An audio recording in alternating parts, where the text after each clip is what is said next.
मुर्गी, मुर्गी लिखा है ना?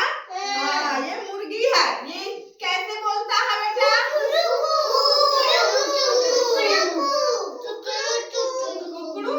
कुकड़ू कू बोलता है। बैठ जाइए अच्छे से। और ये क्या है? बिल्ली।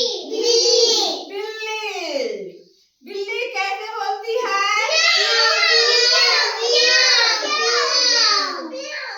म्याऊ म्याऊ। अच्छा भाई, आप लोग तो जानते हैं आवाज भी सबका ना। और डॉग, ये क्या है? डॉग। डॉग माने कुत्ता। कैसे बोलता बेटा? हो गया ना? ये भौ भौ भौ करके बोलते हैं ना।